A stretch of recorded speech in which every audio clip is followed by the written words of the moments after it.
এগুলো করে কি পরিকল্পনাতে আছে? রাজ্যের মাদ্রাসা শিক্ষা ও সংখ্যালঘু বিষয়ক যিনি মন্ত্রী, সংখ্যালঘু বিষয়ক মাদ্রাসা শিক্ষা মন্ত্রী তথা রাজ্যের মুখ্যমন্ত্রী নিজে, তাঁর দপ্তরে এই ধরনের পরীক্ষার কদিন আগে এই ধরনের খেলাকে দেওয়া কতটা যুক্তিযুক্ত?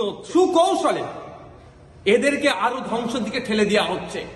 মাদ্রাসা শিক্ষা ব্যবস্থাকে ধ্বংস করে দেওয়ার জন্য যেন তৃণমূল পরিচালিত রাজ্য সরকার উঠে পড়ে লেগেছে। পর্যাপ্ত পরিমাণে শিক্ষক নাই, শূন্যপদ পূরণ হচ্ছে না, শিক্ষাকর্মী নাই, আনুষঙ্গিক যেগুলো আছে পরিকাঠামোকে পুরো পুরো ধ্বংস করে দিচ্ছে। এরপরে আমরা কি দেখছি?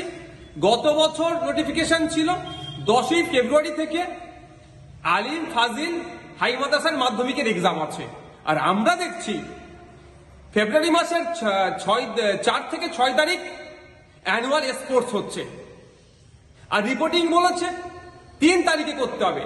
যারা উত্তরবঙ্গ শিলিগুড়ি থেকে যারা আসবেন মাদ্রাসা যে সমস্ত বাচ্চারা এই অ্যানুয়াল স্পোর্টসে রাজ্য স্তরের পার্টিসিপেট করতে, তাদেরকে 2 তারিখ বার হতে হবে। তারা কখন 2 তারিখে বার হবে? 4 তারিখ 6 তারিখ পর্যন্ত স্পোর্টস হবে, বাড়ি ফিরে যেতে 8 তারিখ লাগবে কম বেশি। আর তারা পরীক্ষা আবার তাদের কারো 10 তারিখ থেকে আরো মাধ্যমিক দেবে, কারো উচ্চ মাধ্যমিক দেবে। কারা এগুলো করে? কি পরিকল্পনাতে আছে? রাজ্যের মাদ্রাসা শিক্ষা ও সংখ্যালঘু বিষয়ক যিনি মন্ত্রী, সংখ্যালঘু বিষয়ক মাদ্রাসা শিক্ষা মন্ত্রী তথা রাজ্যের মুখ্যমন্ত্রী নিজেই, তাঁর দপ্তরে এই ধরনের পরীক্ষার কদিন আগে এই ধরনের খেলাকে দেওয়া কতটা যুক্তিযুক্ত হচ্ছে? সুকৌশলে এদেরকে আরো ধ্বংসের দিকে ঠেলে দেওয়া হচ্ছে। এমনি শিক্ষা ব্যবস্থা মাদ্রাসাকে ধ্বংস করে দিয়েছে।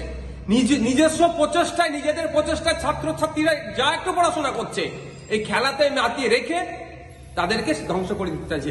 হয় অনেক ছাত্রছাত্রী খেলাতে পার্টিসিপেট করবে না, আর অন্যথায় যারা পার্টিসিপেট করবেন তারা প্রিপারেশনে এক্সামের ক্ষেত্রে তাদের সমস্যা হবে।